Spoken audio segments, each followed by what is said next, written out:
All right, we are live with the Short Term Rental Pro podcast. I'm very excited this week to be joined by Mark Simpson, the founder and CEO of Boostly, a company that's all about direct bookings, about helping hosts make more money off their properties and keeping them off Airbnb and some of these OTAs. So, Mark, how did you get into short-term rentals, and what is Boostly? Yeah, so thanks for having me. So how did I get into it? I was one of these rare breeds that I was actually born into this industry. I grew up in hospitality. I was born on a farm, which is a 200-acre farm in the northeast in England.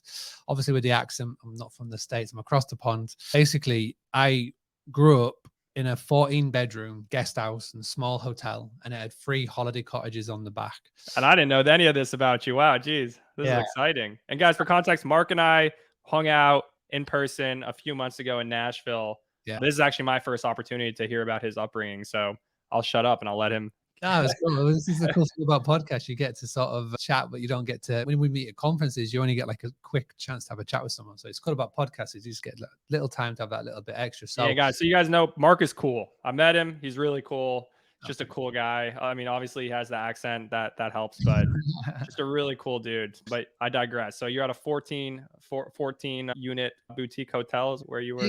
Yeah, 100%. So a 200-acre farm, 14-bedroom guest house. My parents, that's a 6th-generation farm, right? And so in the 90s, in the very early 90s, there was a foot and mouth crisis that was going through all of the farms in the UK. And that basically meant that farms were going out of business. And my parents had this like sort of crossroads decision. They either sell or they pivot and they try and do something else. And what they did is they knocked down a barn, they put on 4 rooms, and it worked like really well. This is before social media. This is before Airbnb, the OTAs. This is literally back in the early 90s. And so the way that they marketed their business was through newspaper ads, magazine ads, and word of mouth. That's literally it. And this is right now, you can go to any farm in the UK, maybe even America as well, any farm, and there'll be some form of accommodation business, whether it's glamping, whether it's a cottage that's been a barn that's been converted into a cottage. But back then it was one of the first of its kind, definitely in the area that we were at. So they sort of led the way. And that's why it was really Well, you popular. guys were pioneers. Pioneers of it. Now, the foresight was there, which is amazing, like credit to them. And like, I grew up in this world. So I was just so used to there always being strangers in my kitchen, to the point where I'd go play at a friend's house and I was just looking for people. I was like, where is everybody? Where is everybody? And so I was like, got into my early teens and I wanted to do one thing and one thing only, and that was escape. I wanted to escape this little village. I wanted to be a soccer player, but I'm crap at playing soccer. So I fell into soccer coaching. And then I came over to America. I had an amazing opportunity, coached soccer in America, did that for 6-7 years, came back to England, moved to London to try and find my pot of gold. Where'd you live in the States? Well, I was all over. So my role was basically, there'd be a team, let's just say in Atlanta, right? There'd be a team. I played UK Elite when I was a really little kid. Okay. We had a bunch of British trainers and coaches come over. That's exactly it. So basically what we would do. Yeah, I was wondering if you were one of them. I wasn't UK Elite, but we basically come in and there'd be like a club, right? And the club would be needing some training for 2-3 weeks. So we'd go and train the coaches, but we'd also train the kids at the same time. And then 3 weeks would pass and we'd go somewhere else. And because of that, I'd come for 6 months. So I'd get my H1 visa. So you'd come for 6 months and you got to go back to England. And in that, I got to travel to pretty much every state in the US. I had an amazing time. I spent a lot of time in California, a lot of time up in Seattle, but also a lot of time over on the East. It got to late 2008, and I was like, this is never going to become a full-time thing. I could never get my proper green card. I could never get my proper visa. So I went back to London, back to the UK, moved to London. And that's when I discovered sales and marketing. I started working for a company that was bought out by Yelp, the big review site. And it was there that I learned the art of sales, the social media marketing, SEO, Google, the whole shebang. And it got to 2011. And my parents had been running the business for 25 years at this point. And they asked me to come back into the family business. I'm the oldest of 4. I just met my now wife and we're just about to have our first child. And they were like, well, do you want to move back to the family business? Help us run it. Because they wanted to retire. They wanted to do it for a couple more years. They wanted us to come into the business. They wanted young blood in the business to help sort of put a couple of zeros on the end of the sale price and help sell it. So that's what we did. We came in 2011, 2012, all the way to 2016. And all I did is I put that stuff that I learned in London on the family business. So it was all offline at that point. It was paper pens, it was Tipex, it was all of that. That's how the whole business was run. There was no property management software tool, there was no pricing, there was nothing. There wasn't even on Airbnb. And we just took it all online. And we took 25 years of offline word of mouth, plugged it online, and it just went like gangbusters. We were very popular. We jumped to the top 3 of TripAdvisor really quickly, which was like a powerful marketing tool back in 2014. And it just kept on going from there. And then in 2016, I started to go to tourism meetings. So we had local tourism meetings in our area, and it was full of hosts. So people that do hotels, guest houses, Airbnb. And it was at these meetings that I started chatting to hosts, and I realized that they struggle with marketing their businesses, struggle with direct booking, struggle with how to make sure that they're not reliant on Airbnbbooking.com. And it was at these meetings that I had the idea for Boostly. And that was 7 years ago.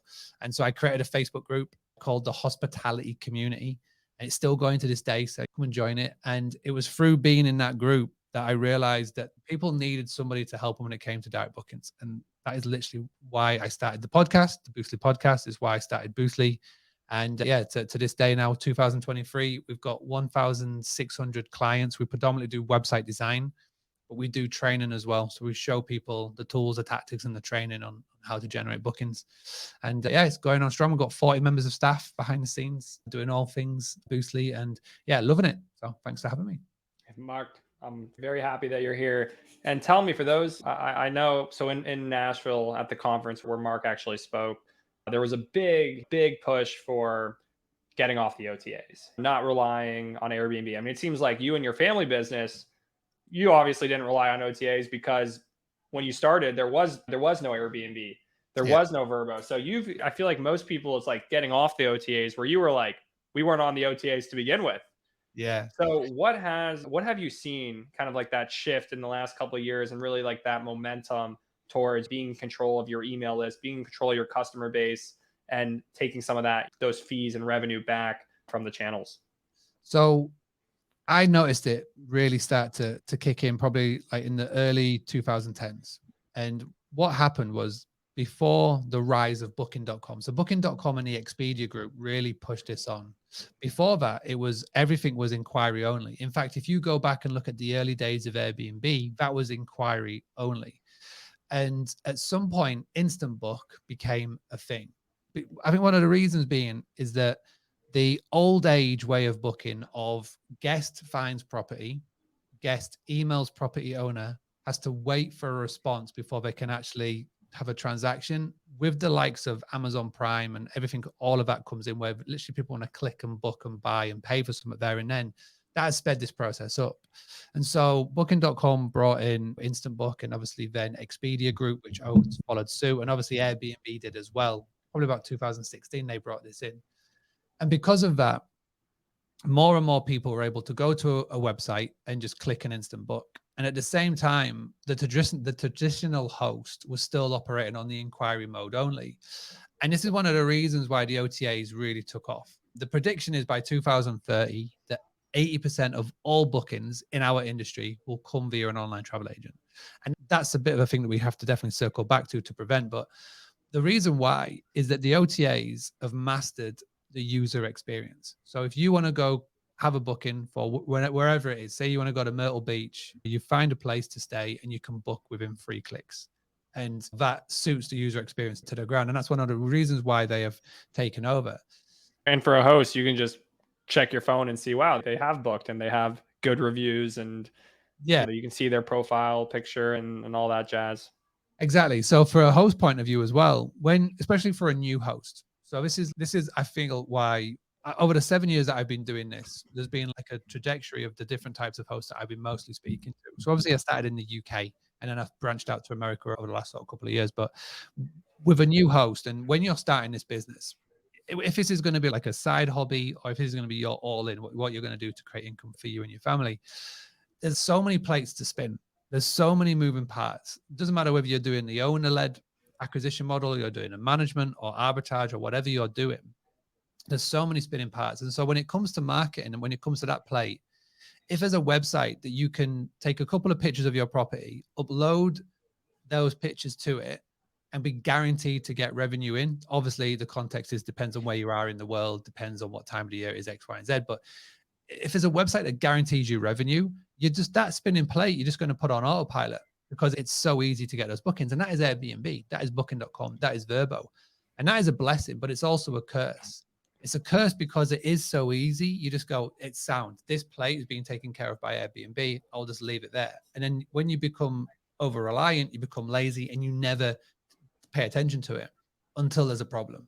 And this is what has like sort of brought it full circle these last, I'd say 2-3 years, is that the problems are, number one, Airbnb could shut down your listing. Number two, they could close your whole account. Number three, you may go dark, so ghost mode. So basically the algorithm may change. Your listing may get 1 or 2 crappy reviews and you just all of a sudden, you know where to be seen. And if you're a host who is 80% plus reliant on Airbnb to bring in your bookings, then you are building your whole business on somebody else's land. And all they need to do is click their fingers and you're fucked. That's pretty much how it's boiled down to. And I was at Nashville this year, obviously, an amazing time, but I was at Nashville last year in 2022.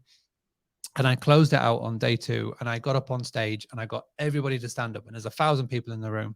And I said, stay standing if 80% or more of your bookings are coming from Airbnb. And a lot of the people in the room stayed standing. And I said, congratulations, you don't have a business, you have a job, and Brian Chesky is your boss.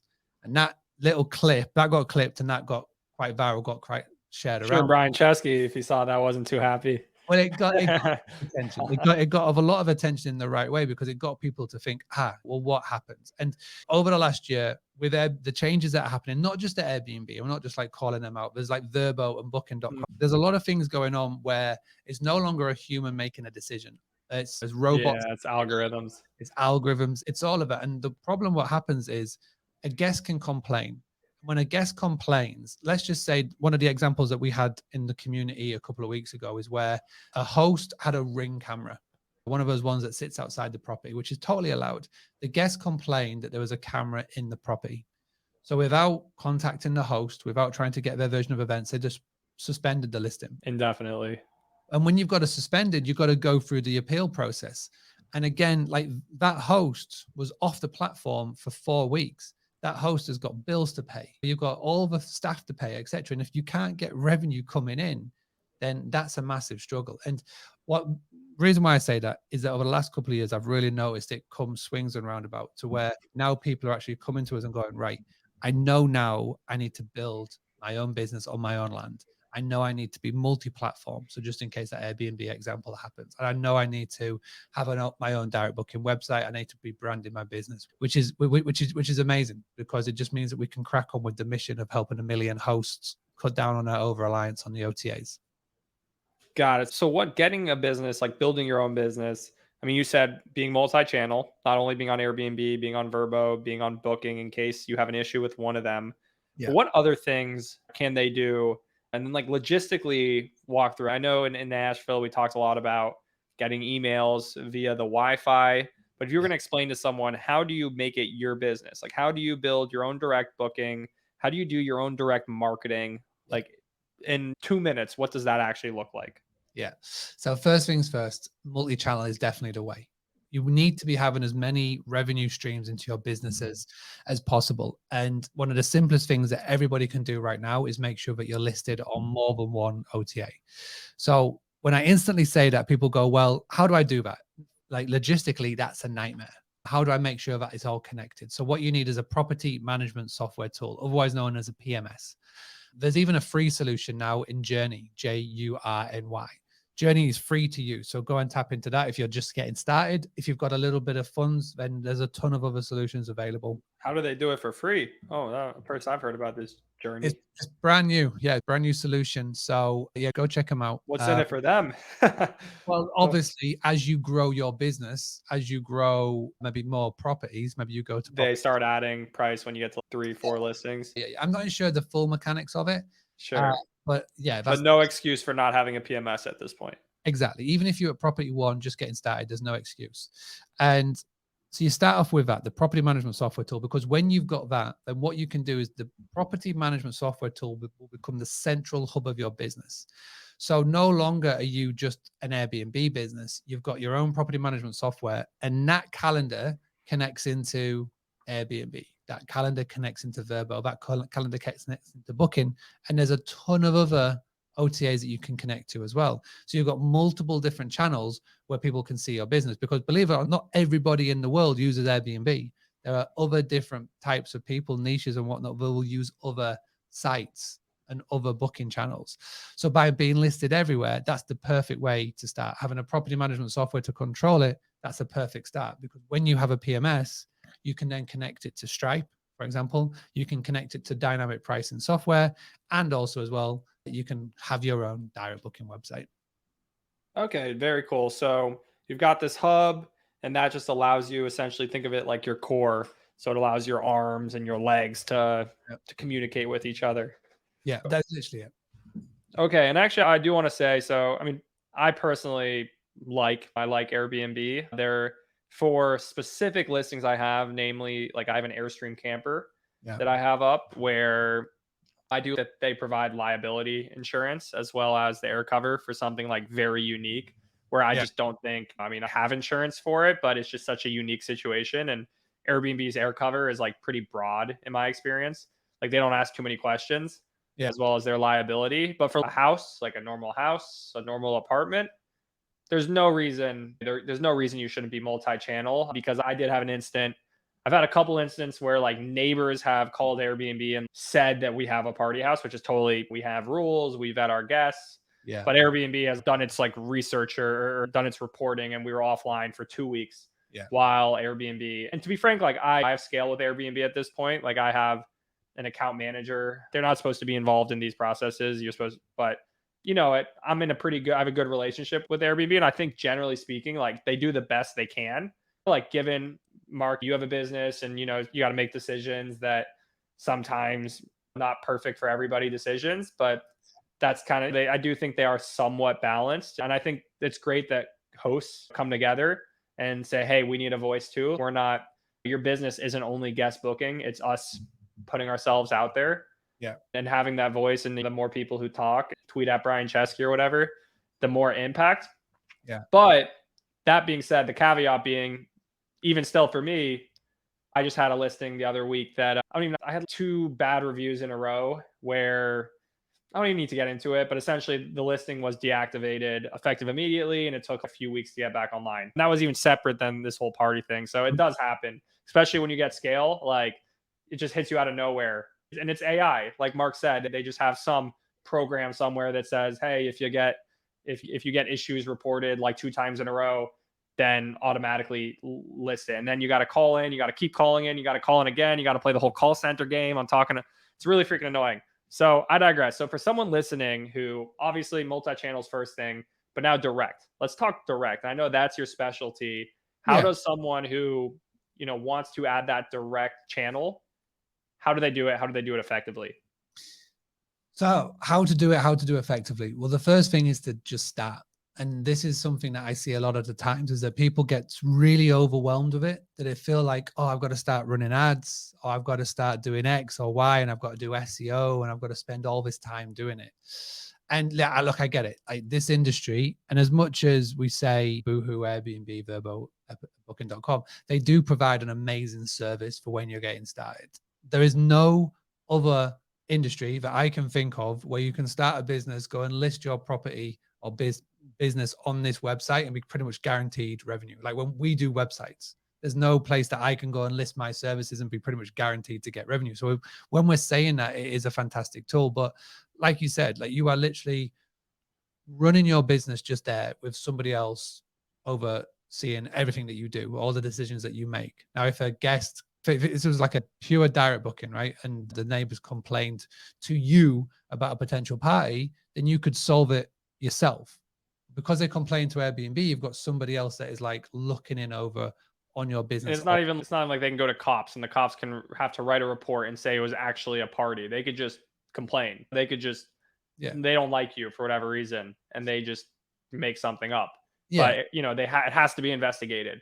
And while it's being investigated, your listing has to be suspended. Yeah. So how do we go effectively about building a diary booking strategy? Well, the first thing, and it's the simplest thing, is start to build a list, start to build a database. There's so many cool little tools that you could use. The one that I like is Google Forms. So Google Form is a free tool. So just type Google FORMS and you just create this little survey, this little form, and it'll be first name, last name, email address, cell phone number, mailing address, and then a couple of questions. So why did you decide to book with us? And what are you coming to the area for? So a couple of open-ended questions. And the reason why this is important is this is going to be the part of your booking process that you send this out is right after the booking. So let's just imagine, Jeremy, you've booked to stay with me and I've got the purple house and you're going to come and stay with me in the summer. So you'll make the reservation. I'm so excited. This reservation doesn't matter whether it's happened on Airbnb or if you've booked direct with us. There's an automated message that instantly goes out from my property management software into your inbox. And again, it doesn't matter whether you booked on Airbnb, direct, or wherever. The first thing that you need to do is to start to collect that guest data. So you grab your Google form link, right? And you drop it into this automated email that goes out. And it'll just say, hey, Jeremy, thank you so much for your booking. We're looking forward to seeing you. Very important that you read this email. And then what you do is you go, click this link to fill in our guest registration form. This will make sure that your check-in is as smooth as possible. Now, between me and you, this form Doesn't matter. Yeah, it just all, but for the goes reader, to the Google Sheets. yeah, this reader doesn't know that. They're just thinking, oh, I want my check-in to be as smooth as possible. I'm going to fill in this form. And so they open up the form, again, answering a couple of questions, pretty straightforward and standard. But for me, it means everything because instantly I've got an email address. As we all know, if a guest books from Airbnb, then you don't get their email. I'm getting their name, I'm getting their cell number, which is great, but I'm also getting their mailing address, which is important, and market research. Number one, why did you choose to book with us? So there's loads of other listings. There's loads of other possibilities. What was it about us? And then the other one is, are you coming? What are you coming to the area for? Why are you coming? Right. And on a singular occurrence for just you, it won't tell me everything. But if you do this on a compound effect, so after 10 bookings and 20 bookings, the truth is in the data, right? All of the things that you need to know is in the data. So if you're trying to think, who's my avatar? Who's my niche? Why do people book with me? The truth is in the numbers. The truth is in the data. So over 10, 20 people, if you can look at that, and let's just say after 10 bookings, you go, all right, well, the reason why they're booking, 8 people are talking about the same thing. That is where my marketing is going to start to slowly change to. Why did they book, for example? What are they coming to the area for? And again, if 7 out of 10 people are saying, I'm coming to the area for work, or it's a vacation, I'm reconnecting, I'm celebrating a party, etc., or whatever it could be, let's just say 5 people are talking about like conferences and events, then your little niche is starting to appear here, right? And so this is one of the easiest things to do is to start collect the data. It takes 5 minutes to do. It's totally free, and you can just add it into a message that's going out already. So that's the first thing that everybody needs to start doing to start building out a diary booking strategy. Okay, so get the email. I know there's another mechanism grabbing from Wi-Fi. So we can do the Google form, send that out through your PMS, automate it. You don't have to actually manually send a form each time. You just automatically do it. And then you can just check every few weeks. It looks like the form is being filled out. Looks like it's not being filled out. Yeah. Second step, guests arrive at the property. How do you get their email? So there's a cool tool called StayFi, and the Google form is great, but you're only going to collect the data from the booker. Okay, so let's just say you've got a property that can sleep 6 to 10, whatever people, and you want to get more than just the booker, because obviously if there's like a group of 10 and you've got a selection of friends that are coming, the booker may never come back to your town or city again, but somebody who is in the party may also want to come back or may want to find out more about the other properties that you have. So StayFi is STAYFI and stayfi.com. And all it is this little box that sits in your property. And when the guest wants to use your Wi-Fi, they have to give up their email address to use it. It's just like any other situation where you've been into Starbucks or airport lounges to use. They're already doing it to you. They're doing the same thing. Yeah, they're already doing the same thing. And it just now this Marriott. Yeah, Marriott, everybody. Now this technology is available to short-term rental hosts, which is cool. And it's a really cool product. It not just collects the data, but you can also use it to send SMS messages and emails out as well. So this is the thing. We're not just collecting data for data's sake. I know a lot of people that have got an email list of a couple of hundred. And I ask them, when was the last time that you sent an email out to that list? And they go, oh, never, I've never done it. And it's sort of to go onto the first thing that we talked about, collect the data and then use it. Actively look to be emailing your previous guests, actively look to be communicating with them, and actively look to try and see, number one, do they know anybody? So do they know anybody who's looking to come to your area? Right, that's a fantastic question to ask. Number two, are they looking to come back to the area? Or number three, is there any way that they can share you or share your information on social media to like the friends online and stuff? So there's loads of cool things that you could do with once you've got the data, what to do with it. Got it. So you've got the emails, you know why they're coming. So I'm assuming that's why you put in the subject line. If people are coming, hey, I'm coming because of the Halloween scary Yeah, whatever cornfield thing, then yeah, your email subject is Halloween cornfield like season is here. yeah, Totally random. I just pulled that completely out of my butt, but I was looking at a property. I was underwriting a property where I was looking at reviews, and that's why people went to that area in October, November, was yeah, because there was some cornfield. yeah. I digress. But is that what you mean by you know why they're coming, so your marketing can be geared towards that? Yeah, so Or is that basically, like your listing can change to look like that? yeah, so it's not just your email, but your whole marketing will change. So when you find out why people are coming to your area and what they're coming for and why they're booking with you. So for example, I'm working this year with a chap who's based in Orlando. His property sleeps 14 people, and he's obviously his property is decked out in murals with Avengers and Disney cool stuff, right? And he's got this games room. Classic Disney, classic Kissimmee, Florida. Absolutely, right? And so the games room is the thing that everybody talks about when they've made the booking. So again, we set this whole system up with him because we're recording a YouTube documentary this year. Basically, what we're doing is we're running tips from the playbook. So my first book, the Book Direct Playbook, and we're running my tips for the Book Direct Blueprint, which is my second book, and we're putting it into this YouTube documentary. And we're working with this kid who's in Orlando. And when we did the Google form idea, we started to implement it and we realized very quickly that the games room is the thing that caught the attention. So when we asked the question, why did you book with us? It was perfect for families, and they kept mentioning the games room. So what that meant to us was the games room that's all kitted out with projectors and arcade games and Disney murals, etc. That needs to be our lead image on Airbnb. That needs to be our lead image on Verbo, our lead image on booking.com. On our website, it's the first image that people see, and it's what we talk about on social media because that is what's grabbing the attention. And it helped shape our marketing, it helped shape our listings, it helped shape what we talk about because of that.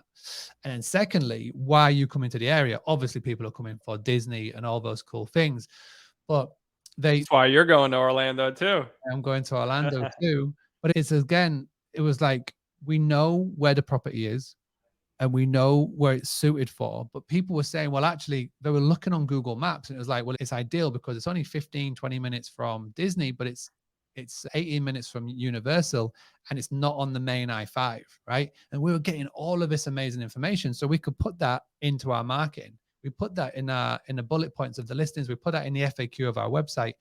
And so more of our guests that we want to be coming through our door, we're seeing our listing and we're answering the right questions. And it all began by asking the questions to the guests who have already booked with us. So it's all synergy, it all links, it all connects, but you've got to start collecting that data first and foremost. Got it. Okay. So you know why people are coming. The reasons they have self-provided their justification for they're paying top dollar to Yeah. come to stay with you. Yeah. And they're having an emotional attachment to a specific thing in your listing. So you're figuring what that is, you're bringing it to the forefront. Now you've got their emails. They came in. So they filled out that form. They came in they used StayFi. Yeah. They gave you their email. They gave you their kid's email. They gave you their cousin's email who came with them. So you've got their whole family's email. Yeah. What do you do then? Well, then is you got to use it. So again, so many people that I know that have got hundreds of emails and they never actually use them. So you can set it automated. This is the cool thing now with tools like StayFi and there's MailChimp, which is a cool CRM that can do this. You can set up email automations. So check-in date is the 1st of August, checkout date is the 7th of August. You can have an email automation where 6 months after checkout, they will get an email, or a month after checkout, they will get an email. And you can basically pop everybody into these little buckets, and then at these different sections throughout the year, they will get emails about other properties that you may have, anybody who's looking to come back to the property X, Y, and Z. But you've got to actually send it. There's no point collecting this data if you don't do anything with it.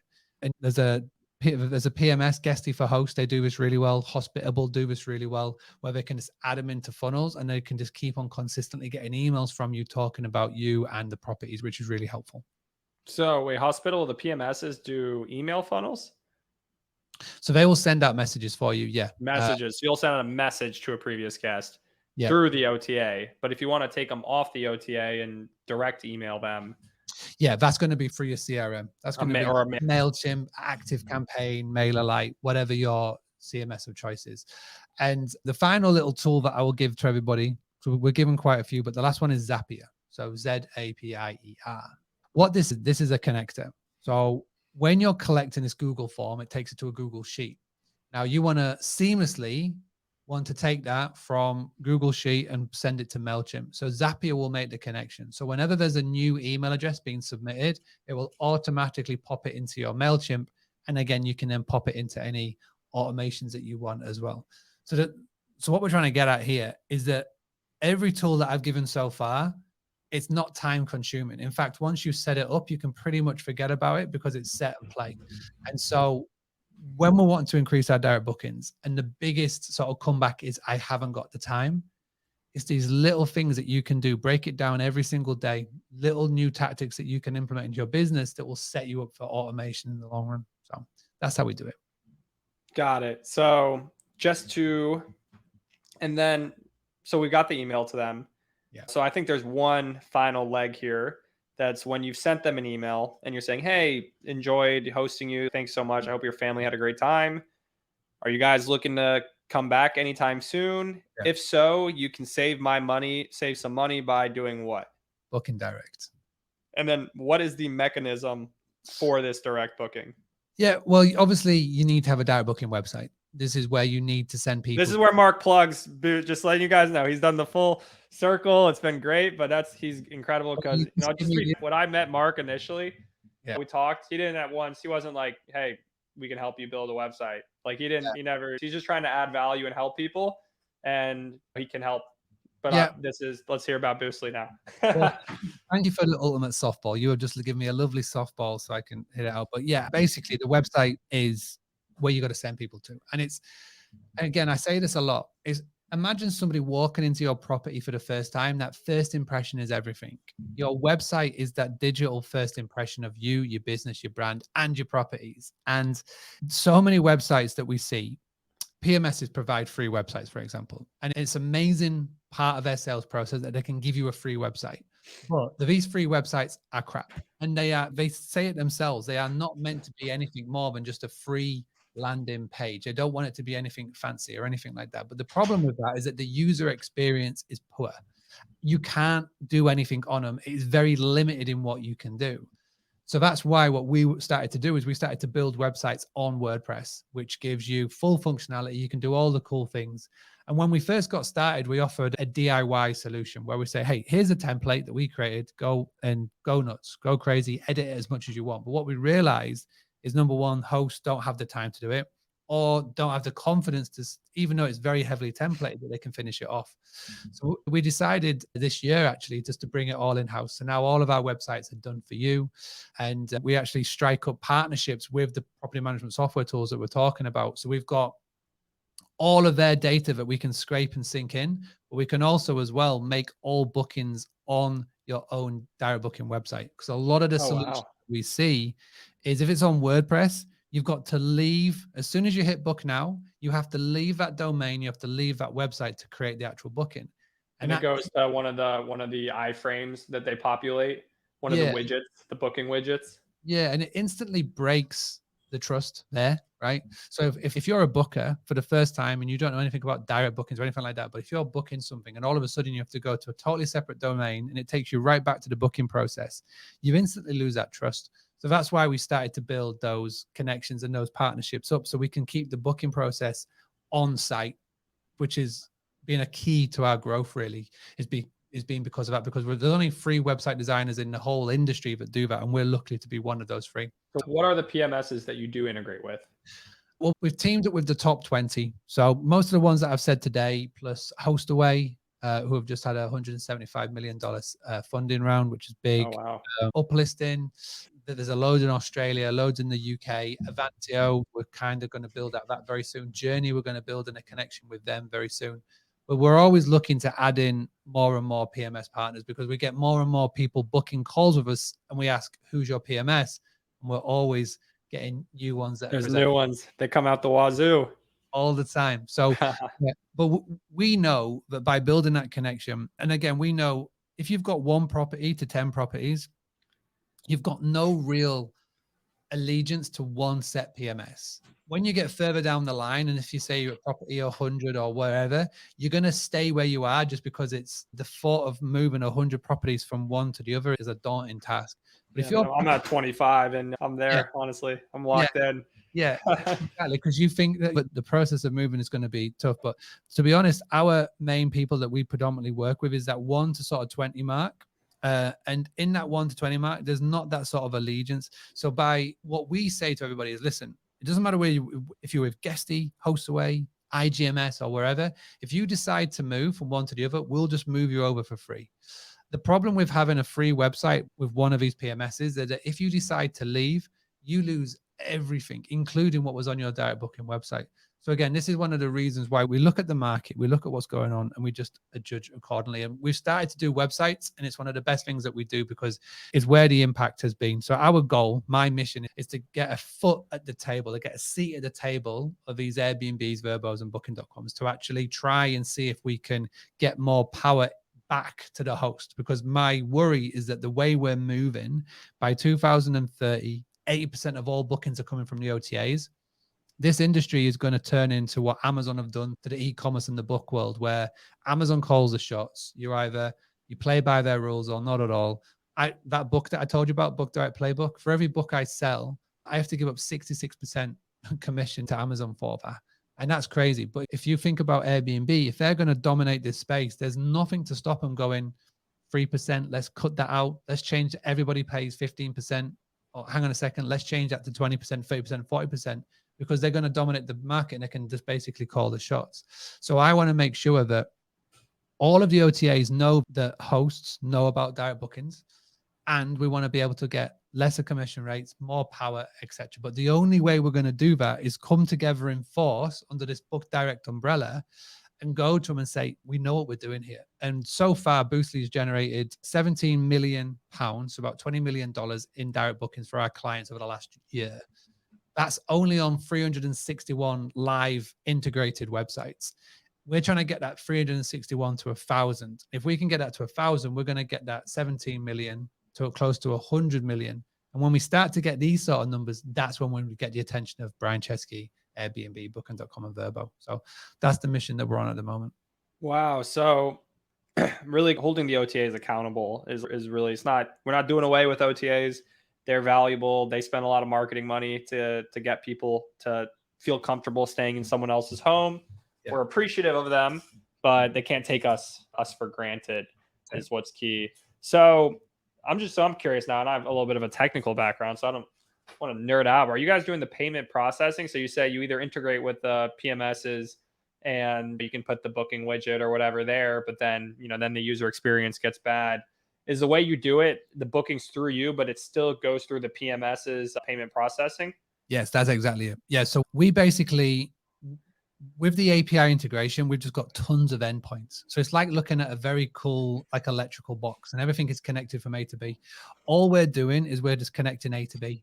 So that the payment processing, everything still has to go through the PMS, because that powers. Do you have to get, I'm just curious. So these PMSs, do they all have APIs for third-party app developers?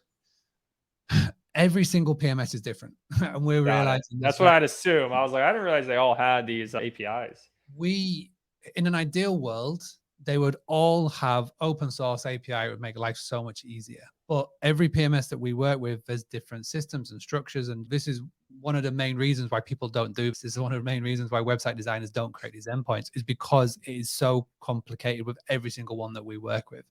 So we've just got this massive black book behind the scenes and this document of all the people that we work with and all these systems and structures in place. So yeah, I'd love to say yeah, but no, it just depends on who we're working with. Got it, because I would assume so. And it's kind of funny. Yes, I was talking to Michael Chang. He Yeah. was in Nashville as well. But I actually had him on earlier today. I'm not sure what's going to get posted first. Will at Hospitality and them, I guess, will select one that goes first. But I was joking with him. He's kind of really built his business to alleviate as much stress as possible. He's having a second kid. He's very risk averse and wants to stay away from things that could cause unnecessary stress. And I was joking with him. That's why he has a full black head of hair on his head. I guess for you, Mark, what is the reason, for those of you watching, what is the reason? Is it all these APIs you have to keep up with? The reason why you don't have the full head of hair on your head? Well, partly that, but partly that I've got 4 kids. So they definitely keep me up at night, as you can see by the very tired eyes. I've got an 8-month-old baby and I've got a 7, a 4 and a 10-year-old as well. So yeah, that's why there's no hair. Got it. And we're appreciative of Mark. Because he is in the UK and what is it, 10 p.m. local time right now? 10 p.m. and I got to jump onto another final podcast of the day. So I get the Oh kids. my goodness. I got to get the kids. I get the kids to sleep, and then I do my work and do podcasts with my friends over in America and Canada. So thank you very much for having me. Yeah, and I know you got to jump here, but what I like to do is just, for those listening, what's your quick pro tip for anyone starting, anyone growing their business? What can they do to help them succeed? Right now, the main thing that everybody needs to do, number 1, go and get a PMS. Right, that's the first thing that everybody needs to do. Number 2, then start to build your list. And number 3, go and grab the book. Direct playbook. There's 101 marketing tactics and techniques in there. So go and grab that, then go get the book. 7 years of work all in there. So thank you for having me. Marks, thanks so much for coming. And yeah, guys, I hope you guys enjoyed and stay tuned for next time. All right, Mark. Howdy. Bye, man.